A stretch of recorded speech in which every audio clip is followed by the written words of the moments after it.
இப்போ தமிழ்நாட்டில் உள்ள மீனவ சமூக மக்கள் தாவேகாவை ஆதரிக்க தயாரா இருக்கீங்களா? ஒரு ஜாம்பவான தோக்கடிச்சு மக்கள் வந்து நமக்கு ஓட்டு போட்டிருக்காங்களே, இந்த மீனவ சமூகத்துக்கு ஏதாவது செய்யணும் அப்படின்னு ஒரு எண்ணம் வரல. மீனவர்ல பழங்குடியினர் பட்டியலில் சேர்ப்பேன்னு சொன்னீங்க, சேர்த்தீங்களா? மீனவர்ல பழங்குடியினர் பட்டியலில் சேர்க்கறதுக்கு ஏதாவது ஒரு நடவடிக்கை எடுத்திருக்கீங்களா? எங்களை விட குறைவான எண்ணிக்கையில் இருக்கக்கூடியவங்களுக்கு நீங்க வந்து அதிகமான சீட்டுகளை கொடுக்குறீங்க. ஜாதி ரீதியான கணக்கெடுப்பு நடத்த சொன்னா நடத்த மாட்டேங்கிறீங்க. மத்திய அரசை கையை காட்டிட்டு போறீங்க. நம்ம 1 கோடி பேர் இருக்கிறோம், நமக்கான மாவட்ட செயலாளர் கூட தர மாட்டேங்கிறாங்க. அதனால இந்த வாட்டி எல்லாருமே சேர்ந்து புதிய வரவான தாவேகாவை நம்ம ஏன் ஆதரிக்க கூடாது? தமிழ்நாட்டில் மட்டும் 6000 கோடி மேல அந்நிய செலவாணியை ஈட்டி கொடுக்கிறோம். அப்படி இருக்கக்கூடிய ஒரு சமூகத்துக்கு நீங்க பிரதிநிதித்துவம் தர மாட்டீங்க. நாடாளுமன்ற உறுப்பினர், சட்டமன்ற உறுப்பினர் தர மாட்டீங்க, மாவட்ட செயலாளர் தர மாட்டீங்க. ஆனால் நாங்கள் ஓட்டு மட்டும் போட்டு இருக்கணும். மாநில இளைஞர் அணி போடல, மாநில தொண்டர் அணி போடல, மாநில அளவு எந்த பொறுப்புமே போடாமலே இன்னைக்கு வந்து அவருக்கு கூடக்கூடிய கூட்டங்கள் அத்தனையுமே வாக்கு வங்கியா மாறும்.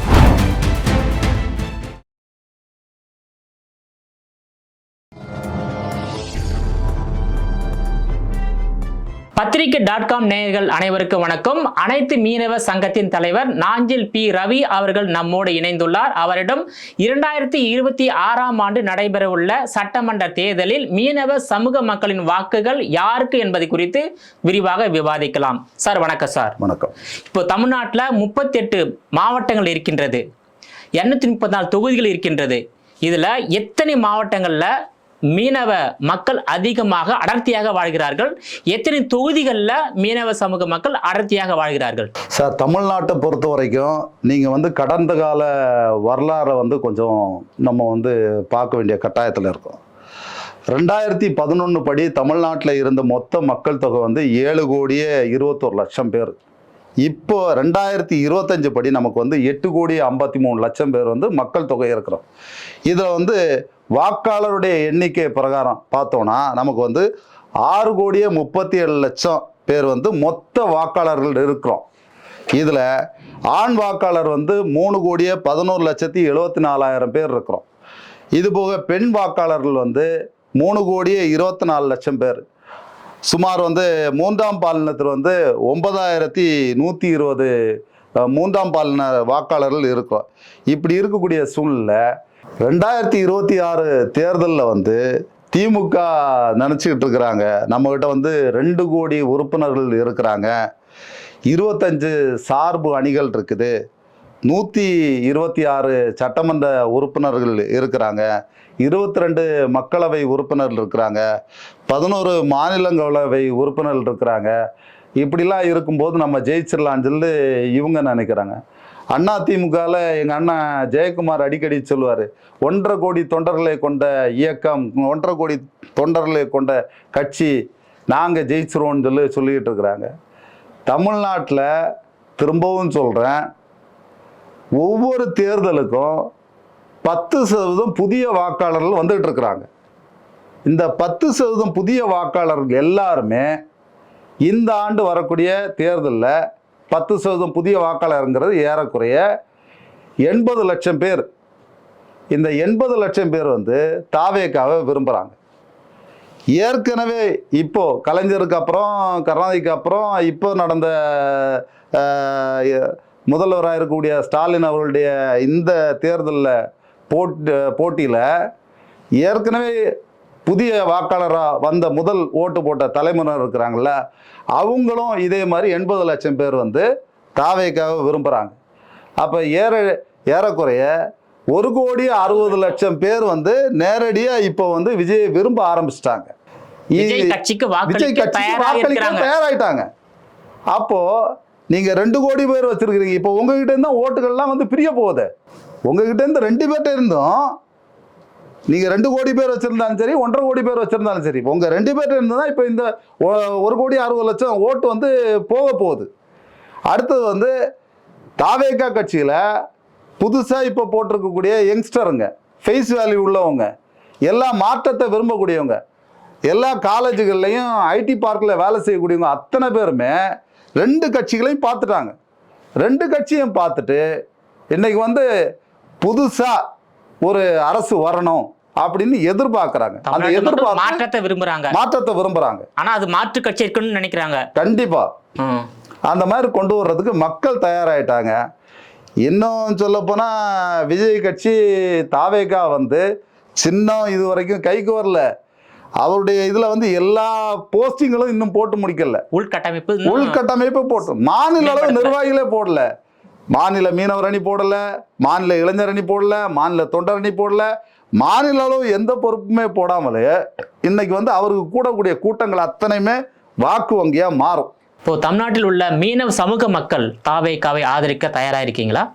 திராவிட முன்னேற்ற கழகம் வந்து தொடங்கப்பட்டது சென்னை ராயபுரத்தில்.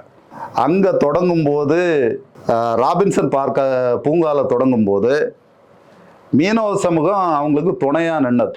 ராயபுரம் வந்து திமுகவுடைய கோட்டையாக அது இருந்தது. அந்த திமுக கோட்டையை மீனவர் ஒருத்தர் அண்ணன் ஜெயக்குமார் அஞ்சு முறை அந்த ராயபுரம் தொகுதியில் ஜெயிச்சிருக்கிறார். திராவிட முன்னேற்ற கழகத்தினுடைய கோட்டையே உடைச்சிருக்கிறார். அப்படி உடைச்சி வெற்றி பெற்று வந்திருக்கக்கூடிய மீனவ சமூகம் அவர் 9-10 துறைகளுடைய மந்திரியாக இருந்தார். மீன் வளத்தில் இருந்தார், காட்டு வளத்தில் இருந்தார், பால் வளத்தில் இருந்தார், இன்னும் கல்வித்துறையில் இருந்தார், சட்டத்துறையில் இருந்தார். இப்படி பல்வேறு பொறுப்புகளில் இருந்து ஒரு மீனவர் இருந்தார். அதே இதை வந்து நம்ம வந்து திமுகவை பார்க்குறோம். திமுகவில் ஜெயக்குமார் அண்ணனை வந்து ராயபுரத்தில் தோக்கடிச்சு ஒரு மீனவரை தோக்கடிச்சு அதிமுகவுடைய ஒரு நான் தான் அந்த தொகுதியுடைய நட்சத்திர வேட்பாளராக இருந்த ராயபுரத்தினுடைய செல்ல பிள்ளையா இருந்த அண்ணன் ஜெயக்குமார் மீனவரை தோக்கடிச்சு ஒரு புதுமுக வேட்பாளர் திமுகவில் ஐட்ரி மூர்த்தி அண்ணனை வந்து அங்கே ஜெயிக்க வச்சோம். அப்படி இருந்து கூட இந்த மீனவ சமூகத்தின் மீது ஒரு ஜாம்பவான தோக்கடிச்சு மக்கள் வந்து நமக்கு ஓட்டு போட்டிருக்காங்களே, இந்த மீனவ சமூகத்துக்கு ஏதாவது செய்யணும் அப்படின்னு ஒரு எண்ணம் வரல. தமிழ்நாட்டில் 14 கடலோர மாவட்டத்தில் இருக்கிறோம். ஏறக்குறைய பாண்டிச்சேரி, காரைக்கால் உட்பட 16 கடலோர மாவட்டங்களில் இருக்கிறோம். உள்நாட்டு நீர்நிலைகள் மற்றும் கடற்கரை பகுதிகளில் எல்லாத்தையும் சேர்த்து தமிழ்நாட்டில் நாங்கள் ஒரு பெரும்பான்மையான சமூகம். ஏறக்குறைய 1 கோடிக்கு மேலே வந்து ஓட்டு வங்கி வச்சிருக்கக்கூடிய ஒரு சமூகம். இந்த சமூகத்துக்கு திராவிட முன்னேற்ற கழகம் என்ன செய்தது, அண்ணன் ஸ்டாலின் அவர்கள் முதல்வர் அவர்கள் என்ன செய்தார்னா கேள்விக்குறி. அவங்களுடைய தேர்தல் அறிக்கையில் சொன்ன எந்த விஷயத்தையுமே எங்களுக்கு செய்து கொடுக்கல. நாங்கள் கேட்டதையுமே செய்து கொடுக்கல. அவ்வளோ மனக்குமுறலோடு இருக்கிறோம். மீனவருக்கு இருக்கக்கூடிய ஒரே ஒரு பதவி மீன்வளத்துறை அமைச்சர் பதவி. அந்த மீன்வளத்துறை அமைச்சர் பதவியை கூட எங்கள் மீனவ சமூகத்தை சார்ந்தவருக்கு கொடுக்கல. திமுக அதிமுக ரெண்டுமே, அதாவது ஜெயலலிதா மேடம் இருக்கும்போதும் சரி, தலைவர் கலைஞர் இருக்கும்போதும் சரி, ஆனால் மீனவ சமூகத்தை சார்ந்தவங்களுக்கு தான் அந்த மீன்வளத்துறை அமைச்சர் பதவி கொடுப்பாங்க. ஆனால் இந்த வாட்டி தளபதி ஸ்டாலின் அவர்கள் மீனவர்களில் முதுகில் குத்துன மாதிரி மீனவர்களுக்கு அந்த பதவியே கொடுக்காம மாற்று சமூகத்தை சார்ந்த ஒருத்தருக்கு கொடுத்துட்டாருங்கிறது மிகப்பெரிய குறையா இருக்குது. அதனாலவே மீனவர்கள் அத்தனை பேரும் அதிருப்தியில் இருக்கிறோம். இதனால தமிழகம் முழுவதும் இருக்கக்கூடிய மீனவர்கள் எல்லாம் என்ன நினைக்கிறாங்க, திமுகவும் அதிமுகவும் ரெண்டு பேருமே ஒரே மாதிரி தான். நமக்கு சட்டமன்றத்தில் இடம் தரமாட்டேங்கிறாங்க, பாராளுமன்றத்திலையும் இடம் தரமாட்டேங்கிறாங்க. நம்ம 1 கோடி பேர் இருக்கிறோம், நமக்கான மாவட்ட செயலாளர் கூட தரமாட்டேங்கிறாங்க. அதனால இந்த வாட்டி எல்லாருமே சேர்ந்து புதிய வரவான தாவேகாவை நம்ம ஏன் ஆதரிக்க கூடாது, இவங்க மறுபரிசீலனை பண்ண மாட்டேங்கிறாங்க. தொடர்ந்து நம்ம சொல்லிக்கிட்டு இருக்கோம், மீனவருக்கான கட்சியே இல்லை, நாங்கள் வந்து ஓட் பேங்க உங்களுக்கு ஓட்டு போட்டுட்டு இருக்கிறோம், எங்களுக்கு நீங்கள் வந்து புதியதாக நிறைய செய்யுங்கன்னு சொல்லி திட்டங்களை கொடுக்குறோம். ஆனால் கொடுக்கறது கிடையாது. அமைச்சரே கொடுக்காத பட்சத்தில் நீங்கள் என்ன செய்ய போறீங்க எங்களுக்கு? ஏன் திருவொற்றியூர் சட்டமன்ற உறுப்பினர் அண்ணன் KP சங்கர் இருக்கிறார்ல, ஒரு மீனவர் தானே, எங்களால் ஈஸியாக அணுக முடியும், ஒரு பிரச்சனையை போய் சொல்ல முடியும். அவருக்கு நீங்கள் வந்து மீன்வளத்துறை அமைச்சர் பதவி கொடுத்துக்கலாமே, ஏன் கொடுக்கல? நீங்கள் உங்களுடைய தேர்தல் அறிக்கையில் சொன்ன எந்த விஷயத்தையாவது மீனவர்கள் செய்திருக்கீங்களா? மீனவர்களில் பழங்குடியினர் பட்டியலில் சேர்ப்பேன்னு சொன்னீங்க, சேர்த்தீங்களா? மீனவர்களில் பழங்குடியினர் பட்டியலில் சேர்க்கறதுக்கு ஏதாவது ஒரு நடவடிக்கை எடுத்திருக்கீங்களா? ஒன்றுமே செய்யலையே. திரும்ப உங்களுடைய தேர்தல் அறிக்கையில் சொல்லிட்டு இருக்கிறீங்க. உங்களுடைய தேர்தல் அறிக்கையில் 114 சொன்னீங்க, மீனவர்களில் பழங்குடியினர் பட்டியலில் கடல்சார் பழங்குடியினர் பட்டியலாக ஆக்குவேன், அதுக்கான நடவடிக்கை எடுப்பேன்னு சொன்னீங்க. செய்தீங்களா? எதுவுமே செய்யலைங்க. அதே மாதிரி உங்களுடைய மீனவர் தேர்தல் வாக்குறுதியில் வந்து 116 சொல்லிருக்கிறீங்க. கடற்கரையில் வந்து மீனவர்களுக்கு 2 லட்சம் வீடுகள் வந்து கட்டி கொடுக்கப்படுன்னு சொன்னீங்க, செய்தீங்களா? எதுவுமே செய்யல சார். ஒரு வீடு கூட கட்டி கொடுக்கலையா? என்ன சார் அத்தி பூத்த மாதிரி அங்கே இங்கே 1-2 வீடை கட்டி கொடுத்துட்டு இது வந்து நீங்க கொடுத்த வாக்குறுதி. உங்களுடைய தேர்தலுடைய கதாநாயகன் யாரு? உங்களுடைய தேர்தல் அறிக்கை தானே. அந்த தேர்தல் அறிக்கையில் நீங்க சொன்ன மாதிரி செய்திருக்கிறீங்களா, செய்து கொடுத்துருக்கீங்களான்னு தான் நாங்கள் எதிர்பார்ப்போம். செய்து கொடுக்கலையே. அதே மாதிரி எங்களுக்கு கட்டக்கூடிய வீடுலாம் பார்த்தீங்கன்னா தீப்பட்டி மாதிரி ஒரு 230 250 ஸ்கொயர் ஃபீட் இல்லை 300 ஸ்கொயர் ஃபீட்டில் வீடை கட்டிட்டு அதையும் எங்களுக்கு என்ன பண்ணுறீங்க, நகர்ப்புற வாழ்விட மேம்பாட்டு வாரியத்துக்கு கீழே கொடுத்துட்டு காசை கட்டுன்னு சொல்கிறீங்க. எங்களுடைய சதுர பரப்பளவு வந்து 1000 ஸ்கொயர் ஃபீட்டில் நான் இருக்கிற இடத்த நீங்கள் எடுத்துட்டு நீங்கள் என்ன பண்ணுறீங்க, எனக்கு கொடுக்கறது ஒரு 15க்கு 10 15க்கு 17 இடத்த கொடுத்துட்டு வீடை கட்டி கொடுத்துட்டு தீப்பெட்டி மாதிரி கட்டி விட்டுட்டு எந்த அடிப்படை வசதியும் இல்லாமல் எங்களுக்கு கொடுத்துட்டு இருக்கிறீங்க. அரசு அதிகாரிகளுக்கு கொடுக்குற வீடுகளை பாருங்கள், ஏ டைப் வீடு பி டைப் வீடு கொடுத்துட்டு இருக்கீங்க. இந்த நாட்டுக்கு அதிகப்படியான அந்நிய செலவாணியை கொடுக்கக்கூடிய ஒரு மீனவ சமூகம் தமிழ்நாட்டில் நாங்கள் வந்து 1 கோடிக்கு மேலே இருக்கிறோம். நீங்கள் வன்னியருக்கு கொடுக்கக்கூடிய அளவுக்கு சீட்டு தமிழகத்தில் மீனவருக்கு கொடுக்குறீங்களா? வன்னியர் கம்யூனிட்டிக்கு கொடுக்கக்கூடிய அளவுக்கு வந்து மந்திரி சபையில் எங்களுக்கு இடம் கொடுக்குறீங்களா? மற்ற நாடார் சமூகத்துக்கு கொடுக்குற அளவுக்கு வந்து எங்களுக்கு சட்டமன்றத்தில் போட்டியிடுறதுக்கு வாய்ப்பு தரீங்களா? எங்களை விட குறைவான எண்ணிக்கையில் இருக்கக்கூடியவங்களுக்கு நீங்கள் வந்து அதிகமான சீட்டுகளை கொடுக்குறீங்க. ஜாதி ரீதியான கணக்கெடுப்பு நடத்த சொன்னால் நடத்த மாட்டேங்கிறீங்க. மத்திய அரசை கையை காட்டிட்டு போகிறீங்க. இதெல்லாம் வந்து மீனவர்களை தொடர்ந்து வஞ்சிக்கிற செயலாகவே நாங்கள் பார்க்குறோம். ஸோ 234 தொகுதியில் எத்தனை தொகுதியில் மீனவ சமூக மக்கள் போட்டியிட வாய்ப்பு கொடுத்தாங்க? அதிமுகவும் திமுகவும் 2 பேருக்கு தான் கொடுத்தாங்க வாய்ப்பு. 21 ஆமாம், 2021 திமுக சார்பில் அண்ணன் ஜெயக்குமார் அண்ணனுக்கு ராயபுரம் தொகுதியில் போட்டியிடுறதுக்கு வாய்ப்பு கொடுத்தாங்க. அதே மாதிரி திமுகவில் வந்து அண்ணன் திருவொற்றியூர் சங்கர் கேபி சங்கர் அவர்களுக்கு வாய்ப்பு கொடுத்தாங்க. இவங்க 2 பேரில் ஜெயக்குமார் அண்ணன் தோத்துட்டாரு, சங்கர் அண்ணன் ஜெயிச்சார். அவங்க இதில் வந்து அதிமுகவில் வந்து குப்பா அண்ணனுக்கு கொடுத்துருந்தாங்க. அப்படி அதிமுக 2 பேருக்கு கொடுத்துருந்தது, திமுக ஒரு ஆளுக்கு மட்டும் தான் கொடுத்துருந்தது. இப்போ தமிழ்நாட்டில் 4 முனை போட்டியில் நீங்கள் தாவேகாவை ஆதரிக்க போவதா சொல்லியிருக்கீங்க. நாம் தமிழ் கட்சி ஏன் ஆதரிக்கக்கூடாது? சார், நான் ஆதரிக்க போகிறேன் அப்படிலாம் சொல்லலை. அதாவது திமுக அதிமுக 2ம் ஆண்ட கட்சிகள். அதாவது இன்னைக்கு இருக்கக்கூடிய முதல்வரில் ஸ்டாலின் அவர்கள் 16வது முதலமைச்சர்னு நினைக்கிறேன் தமிழகத்தில். அப்படி 16வது முதலமைச்சராக வந்திருக்கக்கூடிய ஸ்டாலின் அவர்கள் வந்து மீனவருக்கு ஏதாவது செய்வாங்க, உருப்படியாக அவர் கொடுத்த தேர்தல் அறிக்கையில் கொடுத்த விஷயங்களை செய்வார்னு பார்த்தோம், செய்யலை. அதே மாதிரி அதிமுக ஆட்சி காலத்தில் செல்வி ஜெயலலிதாவை ஆதரித்து தான் வந்து மீனவர்கள்லாம் நாங்கள் ஓட்டு போட்டோம். ஓபிஎஸ்சியோ இபிஎஸ்சியோ ஆதரித்து நாங்கள் போடலை. அந்த அம்மா மறைவுக்கு அப்புறம் இவங்க நடத்தின ஆட்சிகள் வந்து சரியில்லாத காரணத்தினால தான் 2021 தேர்தலில் அதிமுக தோல்வி அடைஞ்சது. அந்த தோல்வியையும் அவங்க வந்து சரிப்படுத்திக்கிறதுக்கு எந்த விதமான அவங்களுடைய உள்பூசல்களை சரி பண்ணாதனால திரும்பவும் இவர் ஜெயிச்சார். ஆனால் இந்த முறை நீங்கள் கேட்குற மாதிரி சீமானுடைய இதில் அதிகமாக எடுபடாது சார். ஏன் எடுபடாது? அதாவது எல்லா விஷயத்துக்கும் வந்து நானே காரணகர்த்தாங்கிற மாதிரி எல்லாத்தையும் முடிச்ச போட்டுன்னு நிற்கக்கூடாது. மீனவர் எல்லாமே பூர்வக்குடி தானே, தமிழ்நாட்டினுடைய பூர்வக்குடி தானே. நாங்கள் அது மறுக்கலை. யாரையுமே வந்து மீனவரில் வந்து இந்துவாக இருக்கலாம், கிறிஸ்டினாக இருக்கலாம், முஸ்லீமாக இருக்கலாம், எந்த கம்யூனிட்டியாக இருக்கலாம், எந்த மதத்தை சார்ந்தவராக இருந்தாலும் எங்கள் தொழிலில் மீன்பிடி தொழிலில் அவர் ஈடுபட்டார்னா நாங்கள் அவரை வந்து மீனவராக தான் கருதுகிறோம். விஜய் ஈடுபடுகிறாரா?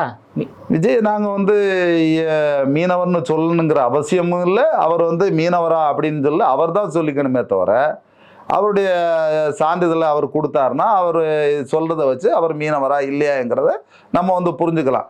ஏன்னா விஜயுடைய திமுக கூட்டணியை ஆதரிக்க போவதில் முடிவு எடுத்துட்டீங்க, தாவேகாவை ஆதரிக்க போவதை தெரிவிச்சிருக்கீங்க. இங்க வந்து நாம் தமிழ் கட்சி ஒன்று இருக்கு இல்லையா, ஏன் அதை ஆதரிக்க கூடாதுன்னு கேட்குறேன். ஐயா, நாங்கள் என்ன சொல்றோன்னா 2 பேருமே ஆண்ட கட்சிகள். இந்த 2 ஆண்ட கட்சிகளும் செய்யாததுனால 3வது இடத்துல இருக்கக்கூடிய மிகப்பெரிய கட்சி அப்படின்னு பார்த்தா இன்னைக்கு வந்து தாவேகா தான். நாம் தமிழர் வந்து அந்த போட்டியில இல்லை. வலிமையான கட்சி என்பதால் தாவேகாவை ஆதரிக்கிறீங்க? ஆமா ஆமா. ஒரு எங்க அதே நாம் தமிழ் கட்சி வலிமையாக இருந்தால் நாம் தமிழ் கட்சி ஆதரிப்பீங்க. இத்தனை வருஷம் அவர் நின்றுட்டு அவர் வந்து கூட்டணி மந்திரி சபை அமைக்கிறேன், இல்ல கூட்டணியா நான் செயல்படுறேன், கூட்டணிக்கு போறேன்னு சொல்ல மாட்டேங்கிறாரு. நாம் தமிழர் கட்சியை பொறுத்த வரைக்கும் வலிமையான கூட்டணியை சேர்க்கறதுக்காக அவர் என்ன பண்றாரு, கூட்டணி மந்திரி சபை, கூட்டணியில மந்திரி சபையில பங்களிப்பு கொடுக்க போறேன்னு சொல்லி இருக்கிறார். 20% வாக்குகளை பெற்ற பிறகு நாம் தமிழ் கட்சி தலைமையில கூட்டணி அமைய போகிறது. 20% வாக்குகளை பெற்ற பிறகு நாம் தமிழ் கட்சி தலைமையில ஒரு மாபெரும் கூட்டணி அமைய போகிறது வருங்காலத்துல. அது நடைமுறைக்கு வராது சார். ஏன் வராது? கண்டிப்பா அந்த அளவுக்கு ஓட்டு வங்கி இல்லை சார். அவங்க வந்து 8-16 உயராது, 16-24 உயராது, ஏன் உயராது? அந்த அளவுக்கு கட்டமைப்பு இல்லை சார். ஒரு கூட்டம் போடும்போது பாத்தீங்கன்னா தாவேக்காவுக்கு இருக்கக்கூடிய கூட்டத்தை நீங்க பார்த்துருப்பீங்க, நாம் தமிழர்களுடைய கட்சியுடைய கூட்டத்தை பார்த்துருப்பீங்க. 2 பேருமே வந்து காசு கொடுக்காம தான் கூட்டம் கூடுது. ஆனா அதிமுக திமுக கூட்டக்கூடிய கூட்டங்கள் எல்லாம் பார்த்தீங்கன்னா காசு கொடுத்து கூட்டு வர கூட்டமாக தான் இருக்கு. ஆனால் இவங்க 2 பேருக்குள்ள இருக்கிறதுல நிறைய வேறுபாடுகள் வந்து இருக்கு. என்ன வேறுபாடுனா, நாம் தமிழர் கட்சியை பொறுத்த வரைக்கும் சீமான் அண்ணனை வந்து எல்லாரும் விரும்புகிறாங்க. ஆனால் அது வந்து அவருடைய பேச்சுக்காக எப்படி வைகோவை பார்த்தாங்களோ அதே மாதிரி இவரை பார்க்குறாங்க. ஆனால் செயல்பாடுங்கிறது ஒன்று இருக்கு.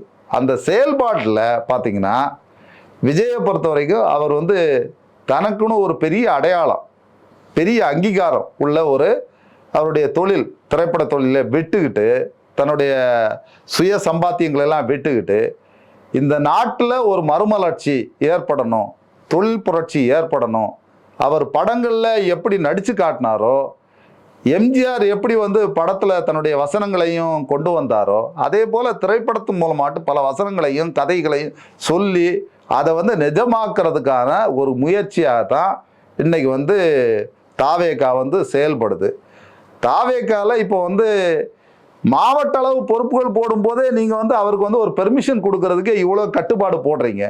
ஒரு பிரதமர் வந்தால் பாதுகாப்பு கொடுக்க முடிகிற உங்களால், ஒரு முதல்வர் வந்தால் பாதுகாப்பு கொடுக்குற உங்களால், ஏன் வந்து நீங்கள் சொல்லக்கூடிய முறையில் சாதாரண ஒரு நடிகர் தானே, இல்லை ஒரு கட்சி தொடங்கியிருக்கு, புதிய கட்சி தொடங்கி இருக்கிறவர் தானே, அவருக்கு இன்னும் சின்னமே வரலைங்க. அவரை பார்த்து நீங்கள் ஏன் வந்து கூட்டம் போடுறதுக்கு அவருக்கு இவ்வளோ கட்டுப்பாடு, ஏன் உங்களுக்கு பாதுகாப்பு கொடுக்க முடியல?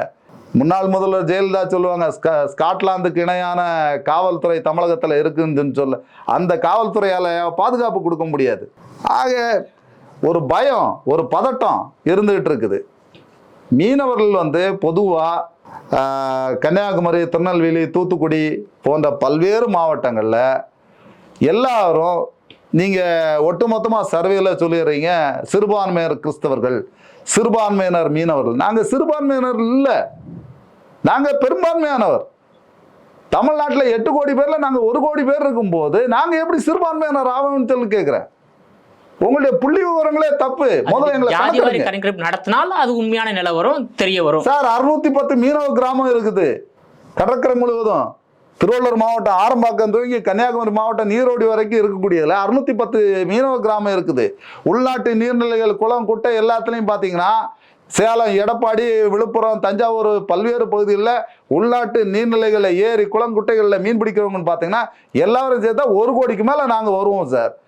எல்லா 34 தொகுதிகளில் எத்தனை தொகுதிகளில் மீனவ சமூக மக்கள் அதிகமாக இருக்காங்க? ஏறக்குறைய 45லேருந்து 50 தொகுதிகள் வெற்றி வாய்ப்பை நிர்ணயிக்கிறது மீனவர்கள். நாடாளுமன்ற தொகுதியில் 15 தொகுதிகளில் நாங்கள் வெற்றி வாய்ப்பை நிர்ணயிக்கக்கூடிய ஆளுகளாக இருக்கிறோம். எத்தனை மாவட்டத்தில் அதிகமாக மீனவர் இருக்காங்க தமிழ்நாட்டில்? 38 மாவட்டங்கள்ல சார். 14 கடலோர மாவட்டங்கள் இருக்குது. உள்நாட்டு நீர்நிலைகளை பார்த்தீங்கன்னா அடுத்தது வந்து அது ஒரு 3-4 மாவட்டங்கள் வந்து போயிடும். பெருவாதியான அடர்த்தியான அளவுக்கு மக்கள் தொகை இருக்கக்கூடிய இதில் இருந்துகிட்டு இருக்கோம். எதுவுமே செய்யாமல் எங்கள் ஓட்டை வாங்கிட்டு எங்களை வந்து சும்மா போட்டுட்டு டீசல் மானிய உயர்வு, மீனவர்களுக்கு டீசல் மானிய உயர்வு உயர்த்தி வழங்கப்படும் சொல்லி சொன்னீங்க. உங்களுடைய தேர்தல் அறிக்கையில் சொன்னீங்க. சொல்லிட்டு 3.5 வருஷம் கழிச்சு என்ன பண்ணுறீங்க? 100 லிட்டர் டீசலை வந்து உயர்த்தி கொடுக்குறீங்க. 100 லிட்டர் டீசலை வச்சு என்ன சார் பண்ண முடியும்? 100 லிட்டர் டீசலை ஒரு நாளைக்கு 30 பிரித்து பார்த்தீங்கன்னா 3 லிட்டரு 33 மில்லிகிராம். இந்த 3 லிட்டரு 33 மில்லிகிராமை வச்சு எந்த படகையாவது ஓட்ட முடியுமா? நீங்கள் உயர்த்தி கொடுக்குற லிட்டர் டீசல், அதுவும் 1 லிட்டருக்கு எவ்வளோ? 18 ரூபா 56 பைசா. 1,50 கோடி ரூபா படகு வச்சிருக்கிறவருக்கு கொடுக்குற நீங்கள் மானியத்தின் அளவு எவ்வளோ தெரியுமா? ஒரு நாளைக்கு குறைஞ்சபட்சம் 100 ரூபா கூட இல்லை சார். அப்படி 100 ரூபா டீசல் மானியம் கொடுக்கக்கூடிய நிலைமையில எங்களை வந்து ஆக்கி வச்சிருக்கிறீங்க. ஆண்டுக்கு 65,000 கோடி ரூபா அந்நிய செலவாணி கொடுத்தது. இப்போ எடுத்து பார்த்தீங்கன்னா 75,000 கோடி ரூபா அந்நிய செலவாணி ஈட்டு கொடுக்கக்கூடிய மீனவ சமூகம். தமிழ்நாட்டில் மட்டும் 6,000 கோடி மேலே அந்நிய செலவாணியை ஈட்டு கொடுக்குறோம். அப்படி இருக்கக்கூடிய ஒரு சமூகத்துக்கு நீங்கள் பிரதிநிதித்துவம் தர மாட்டீங்க, நாடாளுமன்ற உறுப்பினர், சட்டமன்ற உறுப்பினர் தர மாட்டீங்க, மாவட்ட செயலாளர் தர மாட்டீங்க. ஆனால் நாங்கள் ஓட்டு மட்டும் போட்டுட்டு இருக்கணும். ஸோ அதனால் 2026 ஒட்டுமொத்த மீனவ சமூக மக்களும் தாவைக்காவை நோக்கி வாக்கு செலுத்த இருக்கீங்க. கண்டிப்பா இவங்க மறுபரிசீலனை செய்யலன்னா உங்க கோரிக்கை திமுக வந்து அதிகமான சட்டமன்ற உறுப்பினர்களை நிறுத்தல, அண்ணா திமுக அதிகமான சட்டமன்ற உறுப்பினர்களை மீனவர்களுக்கு கொடுக்கல, மறுசீரமைப்பு செய்து மீனவருக்கான மாவட்ட செயலாளர் பதவிகள் கொடுக்கல அப்படின்னு சொன்னா கண்டிப்பா இவங்க 2 பேரும் தோக்குறது நிச்சயம். தாவேகா வெற்றி பெறும். தாவேகா அதுக்கான அடித்தளம் விட்டு கொண்டிருக்குதுங்கிறத. தாவேகா தலைவர் உங்களை நோக்கி வந்து வாக்கு கேட்டாரா, நீங்களா போயிட்டு தாவேகாக்கு ஓட்டு போட போறீங்களா? தமிழ்நாட்டில் இருக்கக்கூடிய இளைஞர்கள் அத்தனை பேருமே தாவேகாவுக்கு ஓட்டு போடுறதுக்கு தயாராயிட்டாங்க. அவர் வந்து தேடி வந்து யாரையும் மக்கள் வந்து படையெடுத்து போறீங்க ஓட்டு போடுறதுக்கு. ஆமா சார், ஏன்னா அவர் எல்லா வீட்டுக்குள்ளேயும் நுழைஞ்சிட்டாரு. எல்லா வீட்டுக்குள்ளேயும் அவருடைய கொள்கைகள் வந்து நுழைஞ்சிருச்சு. இன்னும் வந்து போய் அவர் புதுசா வந்து கேட்கணுங்கிற அவசியம் கிடையாது. 3-4 கூட்டம் போட்டதுக்கே இந்த மாதிரி நிலைமை. இன்னும் அவர் வந்து சின்னம் கிடச்சி மாவட்ட பொறுப்புகளை தாண்டி மாநில அளவு பொறுப்புகள் போடும்போது இன்னும் திமுக அண்ணா திமுக வந்து அவங்களுடைய கட்சிக்கு வேட்பாளர்களை அறிவிக்கும் பட்சத்தில் இந்த திமுக அண்ணா திமுகவில் அதிருப்தியில் இருக்கக்கூடிய மந்திரிகள் எம்எல்ஏகள் எல்லாருமே எனக்கு சீட்டு கொடுக்கல, புதிய முகத்துக்கு சீட்டு கொடுத்தீங்க, நான் அங்கே போகிறேன்னு போயிடுவாங்க. உங்களுடைய விரிவான தகவலுக்கு ரொம்ப நன்றி சார். வணக்கம். எங்களை மீண்டும் இது போன்ற மற்றொரு அரசியல் ஆடுகளத்தில் மற்றொரு ஆளுமையுடன் சந்திக்கிறேன். அதுவரையில் உங்களிடமிருந்து விடைபெறுவது நான் உங்கள் விஜயபாலன்.